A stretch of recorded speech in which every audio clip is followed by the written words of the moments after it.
जय हिंद दोस्तों, welcome to तर्क आईएएस पीसीएस। आप सभी का तर्क आईएएस पीसीएस चैनल पे स्वागत है। जैसे कि मैंने आपके वादा किया था कि मैं जो टॉपिक इम्पोर्टेंट है प्री के हिसाब से उस पे शॉर्ट वीडियोस बनाऊंगा, और वो टॉपिक जो बहुत इंटरेस्टिंग है, जिसकी स्टोरी बहुत इंटरेस्टिंग है, जो कोई भी हर बार हिस्ट्री में पढ़ते हैं तो वो जरूर आता है। तो आज हम इस हिसाब से पहला टॉपिक आपके सामने लाए हैं, हिस्ट्री का interesting, blue water policy. Blue water policy की कहानी क्या है कि in the year of 1498 Vasco da Gama कहाँ आते हैं? इंडिया आते। कहाँ पे आते? कैलिकट जमोरियन उनका वेलकम करते हैं। कौन से ट्रेड रूट से? यूरोप के नए trade route cap of goods होते हुए अहमद बिन मस्जिदी के साथ, गुजराती ट्रेडर के साथ कहाँ पहुंचते हैं? इन पुर्तगाल के वास्को डिगामा इंडिया पहुंचते हैं। उन्हीं का पहला गवर्नर और फ्रांसिस्को दी अल्मीरा कौन से ईयर में बनते? 1505 से लेके 1509। प्रीलियम्स का एक क्वेश्चन कि फ्रांसिस्को दी अल्मीरा कहाँ के थे और कौन से ईयर से वो गवर्नर थे या वॉइसरॉय थे और कितने साल के लिए थे, ये क्वेश्चन बन जाता है। तो अभी ब्लू वाटर पॉलिसी क्या है? मतलब सबको अपना इंडियन रीजन पे दबदबा बनाना है, मतलब अपनी पकड़ बनानी है। तो क्या होता है कि जब बेसिकली ब्लू वाटर पॉलिसी है क्या? ब्लू वाटर पॉलिसी एक मैरिटाइम स्ट्रेटेजी किसकी है? पोर्तुगीज एम्पायर की है। पोर्तुगीज एम्पायर की एक मैरिटाइम स्ट्रेटेजी है ये। एक मतलब जो इंडियन ओशियन है उसमें एक स्ट्रेटेजी है।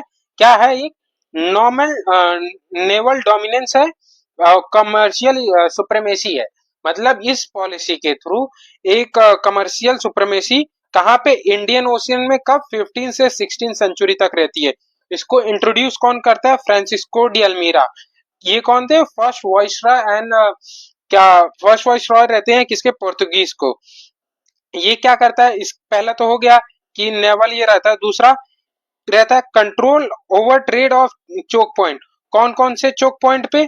चोक पॉइंट ये सारे हैं, अपना मलक्का का चोक पॉइंट, गोवा, हॉर्मुज, और यहाँ पे, ताकि अरेबियंस को इन लोग रोक सके। यहाँ से कोई ट्रेड करने के लिए इंडिया में आए तो रोक ले, यहाँ से कोई कहीं से भी ट्रेड, या फिर ऑस्ट्रेलिया के रीजन से कोई ट्रेड करने आए तो रोक। तो पूरा ब्लू वाटर पॉलिसी यही था कि जो भी ट्रेड करने आए बिना पोर्तुगीज के परमिशन के, बिना कोई ट्रेड ना कर सके।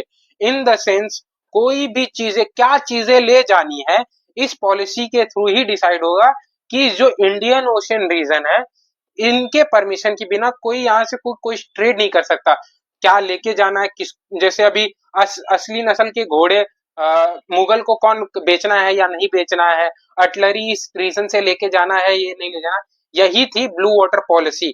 बेसिकली पूरा कमर्शियल ट्रेड को अपने अंडर लेना, पूरा जितना भी ट्रेड रूट है उसको पास करना, यही थी ब्लू वाटर पॉलिसी। आते ब्लू वाटर पॉलिसी दूसरा था मोनोपलाइज ऑन ट्रेड। मैंने बोला था किस पे? स्पाइसेस, गोल्ड, सिल्क पे।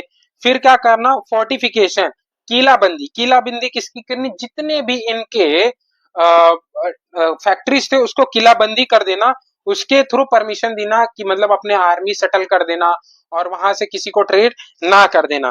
Cartridge system. कार्टेज सिस्टम क्या था? पास। पास किसको देना? शिपेस को देना कि भाई ये पास है, कार्टेज सिस्टम, इसके थ्रू आप ट्रेड कर सकते हैं। क्या इसमें क्या हुआ? इसका इम्पैक्ट क्या पड़ता है? पोर्तुगीज की सुप्रीमेसी हो जाती है। और क्या होता है कि किसका decline of trade in Indian ocean? किसका? अरब का, चाइनीज का, और जितने भी ट्रेडर थे। ये इंडियन जो ब्लू वाटर पॉलिसी थी, यहाँ तक कि अकबर को भी माननी पड़ती थी। अकबर भी इस ब्लू वाटर पॉलिसी पे इम्प्लीमेंट करते थे। देखो यहाँ पे लिखा है मैंने, और यही थी blue water policy. Blue water policy में एक चीज थी, कार्टेज आर्मिडा सिस्टम। ये क्या था? कार्टेज बेसिकली क्या था? पास। और ये क्या? आर्मिडा की आर्म, कुछ भी ट्रेड करना या फिर कोई भी इंडियन ओशियन में ट्रेड करना, जो पायरेट्स हमला कर देते हैं उससे बचाव के लिए भी जो भी आर्मी प्रोवाइड करनी है हम ही कराएंगे आपको, और कोई नहीं करा सकता। बेसिकली यही था ट्रेड ब्लू वाटर पॉलिसी। इसी पर आप हमारे साथ बने रहिए, आपको शॉर्ट वीडियोस ऐसे